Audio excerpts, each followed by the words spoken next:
Hello and welcome to the dungeon. I'm your host Rob.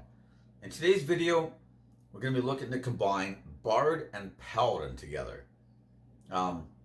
If you've watched my channel at all, you know that I'm a big fan of multiclassing. And considering they're my most popular videos, I'm guessing a lot of you are too. But personally, I love multiclassing because I think it's a chance to be very creative, and by combining different classes and different subclasses and taking spells from both spell lists potentially or whatever else, I feel like it's a chance to almost create your own class and really personalize and create an interesting, unique character. If you've ever thought like, I've already played Fighter before, I've played Paladin before, it's like, but have you created your own? Have you created your own unique class using that core chassis to build from? Have you ever tried, all these different combinations before? And to me, that's really, really appealing. I really like the process of looking through the different subclasses and figuring out what's going to fit with what. And I think that in general, all the charisma classes work pretty well together. And in the past, we've looked at Warlock Sorcerer, we've looked at Paladin Warlock, and Paladin Sorcerer. So we've looked at all the others quite a bit. But we haven't really given Bard a lot of love. And today that's going to change, because I think Bard has a lot to offer as well. If I look at Bard, they're one of those classes that really excels in a lot of the pillars of play besides combat. And it's not that they're not good at combat too, but they really, really excel in the social pillar. And then I think when I look at Paladin, I see the class that has the potential to really excel in the social pillar, but often ends up being decent at it. Decent to above average, right?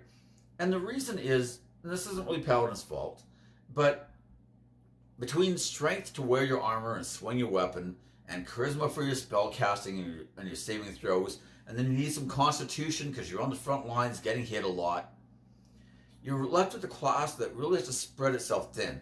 And unlike the Bard, you don't have things like Jack of all trades, you don't have expertise, you don't have any of these other abilities that really boost your skills up. You don't have a bunch of bonus skills the way that, like some of the Bards do and the Rogues do, for example, right? And so while you have a lot of potential in the social pillar because you have a decent charisma, it usually goes unfulfilled, or you end up being like the party's best option out of a bunch of really bad options. And then you're, above average. So you get the job of convincing the dragon to give up his horde, good luck with that. But by combining it with Bard, you can really excel at that as well. On the other hand, with Bard, I look at Bards, and while they're pretty good at a lot of things, the one thing they usually struggle at is they don't do a lot of damage. And again, that's not to say that you can't, right? They have the potential to do it. If you take, a bunch of magical secrets and feats and a bunch of spell casting choices, you can build a high damage Bard. But it takes a lot more work than it does on a lot of other classes, because you don't have things like extra attack as a mainline feature, right? Sure, you could get it from College of Swords or College of Valor, but the fact is that most of your bardic abilities aren't boosting your combat prowess. They're boosting your spell casting and your social stuff. And unlike, say, like a fighter, where almost everything is boosting your combat prowess. So no kidding, fighters completely crush stuff in combat. That's what they're built to do. But paladins are pretty good at combat, and they've got the potential of being good in social pillar as well. And I think by adding in things like expertise and Jack of all trades, you can really be great at both. And then from the Bard point of view, we're adding things like the potential of wearing heavy armor and using a shield. We can be getting a fighting style. We're getting smites. Now we're getting some paladin spells. Maybe we're getting extra attack as a paladin, plus aura of protection. We could be getting extra attack as a Bard as well, which is also fine, right? And so I think there's so many different ways to build the class. And one of the things that really appeals to me is that we aren't trapped into needing X number of paladin levels. Yes, if I want extra attack, I might need 5+ levels of paladin. And if I take 5 levels of paladin, I might as well take 6 for aura protection. And depending on my subclass, I might even want 7. And if you go 7, you might as well take 8 for that extra ability score increase. You see where I'm going though? Now you have no spell levels for your Bard. Not that that's necessarily bad. That's still a perfectly viable build, and that's what we're talking about here. The fact that you can do almost anything with these two classes. But you could also consider the other extreme, Or you just take, say, 2 levels of Paladin. You got your fighting style, you've got your heavy armor, you've got your smites, and then all the rest of the way Bard. Let's say you go Valor, just as an example, right? You still have extra attack. You've got things like battle magic, where now if you cast a spell, you can use a bonus action to make a melee attack, and you can be smiting on that melee attack. Unlike a Valor Bard, you just hit somebody for 8 damage. Well, who cares? But your Paladin, you can be hitting a lot harder than that. You also have nearly the full spellcasting progression that a full Bard would have had. You've got 9th level Bard spells. You have your 18th level ability of giving you magical secrets, of giving you 2 spells, well, wish plus 1 other spell of your choice. And, that is just awesome. Now, again, you could take 3 levels of Paladin and get a subclass. Maybe you decide, I want to go Oath of Vengeance because I really like Vow of Enmity, and I want Hunter's Mark because we were talking about boosting our damage, so why not, right? Hunter's Mark's a great way to do that. And, we could still have 9th level Bard spells, we're just not going to get our magical secrets. Maybe we went 4 levels so that we could have an extra ability score increase, right? Either way, though, we're still going to have a lot of Bard levels. And the more Bard levels we have, because Bards have full caster progression instead of half caster progression, we're going to end up with actually more spell slots than a Paladin would have had on their own, and higher level spell slots than a Paladin would have had. We're also going to have things like Song of Rest to help us out of combat. So now we can use our Lay Hands as an in-combat emergency heal, and we have Song of Rest to help us out of combat. We have things like our Bardic Inspiration to help buff us and our allies. Because let's be fair here. You could be buffing your allies with your Paladin spells, or you could be smiting the infidels with those spell slots. What would you rather do? Obviously, we'd rather smite infidels. Who wouldn't rather smite infidels? That's a no-brainer. But now your allies are like, oh, you never do anything to help the rest of us. Well, you've got Bardic Inspiration for that. And you're like, here, you can have this D8, and I'm going to smite somebody. Best of both worlds. Like I said, magical secrets we already mentioned. Expertise, jack of all trades, counter charm, all good stuff. Paladin's going to give us things like divine sense. Okay, well, whatever, it's there. But we're going to have, our channel divinity options potentially, depending on what subclass we took. There's a lot of really good things. Like, we've already talked about Oath of Vengeance, but last week we did a video on Oath of Conquest Paladin. Let's say you took 6 levels of Oath of Conquest, just as an example. You could be casting things like Armor of Agathis on yourself. You could be casting Spiritual Weapon, while also having things like Find Steed on their Paladin spell list, which was available to you at level 5. And then you're combining it with, say, like a College of Whispers Bard or a College of Lore Bard. And I think it's a really, really solid character. I also, like, just for character concepts, I really love some of the ideas that come to mind here. I like the idea of, like, a battle skald, like these old Viking, like, where you'd be, like, killing your enemies with a great sword while also singing some battle hymn to Odin or Tyr or Thor, one of the cool gods.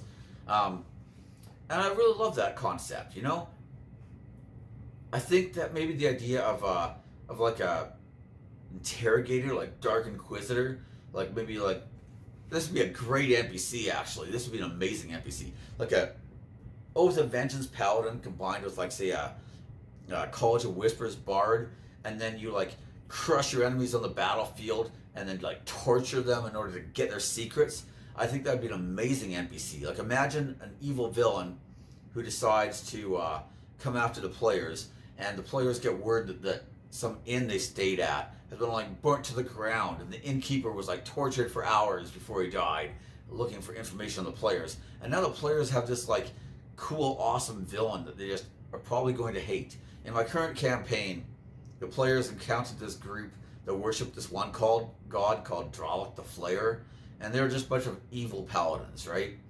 And they ended up finding some village that was just burnt down, and a bunch of people had all been hung and flayed and stuff. And then later on, they encountered some of these paladins who were basically, like, interrogating people and putting some village to the torch. So they killed all those guys, and then decided that the whole main quest they were working on, that could wait. We need to hunt these guys down and put an end to this, because they were just, like, so outraged that these evil paladins are running around just like burning villages and flaying these people because they didn't want to convert to their crazy religion. And despite having never actually met most of these people, the players absolutely hated them and just wanted to like just bring them all down. And it was great. I love that kind of stuff as a DM. And I think that that would make a great villain for some players. But could make an interesting character too, especially in an evil campaign. And you don't have to play it evil either. But I mean, think about the idea of a paladin in, say, medium armor who has expertise in stealth. And that's kind of a cool idea as well. Paladins tend to kind of suck at the stealth stuff. But maybe you have expertise in it, and now you don't even need dex. Or maybe you did take dex. You know, that's always an option too. I mean, it's easy to like lean towards strength builds with paladins, that you need 13 strength to multiclass in or out of paladin, and 13 charisma, but you know, the charisma doesn't matter because you need that for your bard anyway. But you know, now if you're trying to go strength to wear your armor, or just to have 13, and you need some dex in order to hit stuff, and you need charisma, and you're going to need some con, you start stretching yourself thin, but it's doable. I'm not saying you can't do it. And in general, I think dex is just a better stat than strength usually, but you know, I like heavy armor, so what do you do? But you know, jack of all trades boosts your initiative as well, so there's always that. I think like as far as just the spell list, all the paladin oath spells, if you take some of them, if you go high enough to get oath spells, most of them have some pretty strong choices. We've already mentioned a few, of course, right? But even just first level paladin spells, adding things like Divine Favor, Bless, and Shield of Faith to your character are all pretty good pickups. And that's just with first level spell slots, you know? Depending on how many levels of paladin you take, you might have even higher, right? Like I already mentioned, Fine Steed, you know, awesome spell. So I think there's a lot there. I like the idea of, well, I like all the different subclasses for Bard. I think that there's really no wrong way to build the character. The only thing I'm going to advise you on is that if you want extra attack, you're going to either take 6 levels of Swords or Valor Bard, and then 2 to 4 levels of Paladin, and then, you know, all the rest of the way Bard again. We're going to cap out at 2 to 4 levels of Paladin. Or we're going to take 6 to 8 levels of Paladin, and then we're going to have less Bard. Which, like I said, that's not the end of the world either. But just be aware that the more Bard we have, the better our spell casting is going to be, the more smite slots we have available, etc., etc., etc., right? Whereas the more Paladin we have, we're going to have things like Aura of Protection. You know, nothing wrong with that either. Also very solid, very viable. I like the idea of College of Whispers Bard because you can drop your Psychic Blades ability and they do a bunch of damage.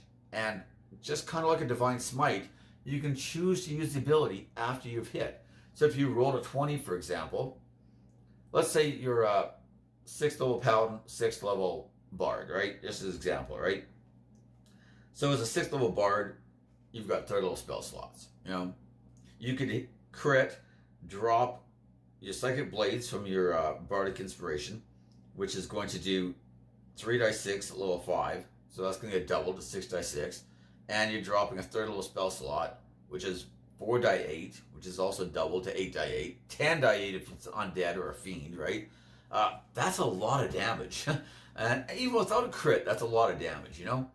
But I really like that it gives you that kind of option where you could stack it on top of a smite. And it's not conflicting. It's a completely different ability, right? So that gives us even more flexibility. I really think that there's a lot that these classes have to offer one another where, you know, it's not necessarily the most intuitive of pickups, but I think that, you know, I think they're really, really strong together. Like I said, adding smites to bards is great. Adding things like Jack of all trades and expertise to a paladin is great. Adding better spell casting to a paladin is obviously great, you know? So anyways, those are my main thoughts on the class. I think I'm starting to get a little repetitive. Don't pick conflicting fighting styles if you went College of Swords. So if you took, like, say, Duelist as a paladin, don't take 2-weapon fighting as College of Swords Bard if that's what you went, because one requires you to use 2 weapons, one requires you to absolutely not use 2 weapons. So, you know, but I think defensive fighting style works well as a paladin, you know, nothing wrong with that. And then you combine it with, say, Duelist, for example, pretty good. For feats, I'm liking Inspirational Leader a lot. I think that anytime I'm playing a Paladin or any sort of charisma class, I'm always at least considering Inspirational Leader. I might not take it, but it's always worth considering.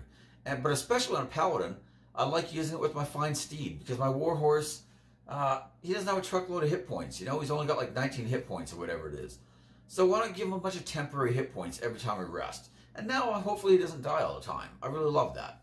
And I just think that in general, especially on our Battle Scald, you know, we're inspiring our allies with our glorious songs and during downtime, singing the praises of Odin and Thor.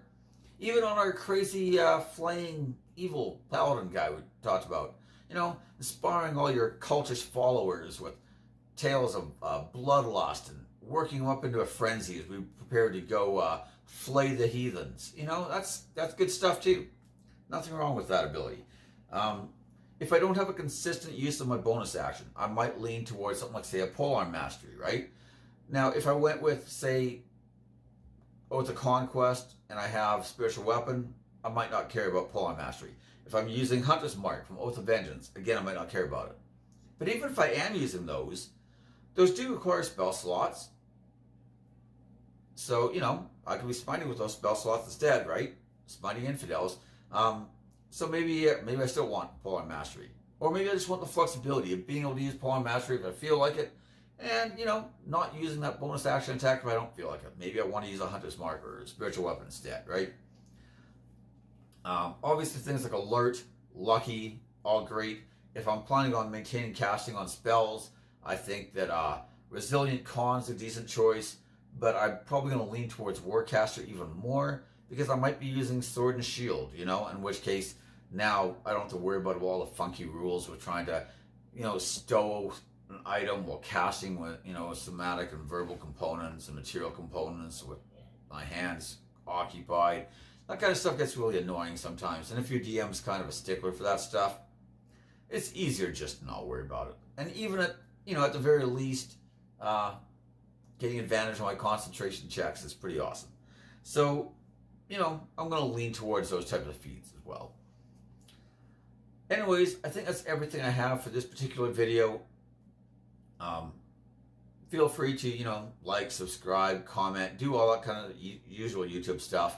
But most importantly, like I always say, leave me your comments. I love reading people's suggestions and their feedback.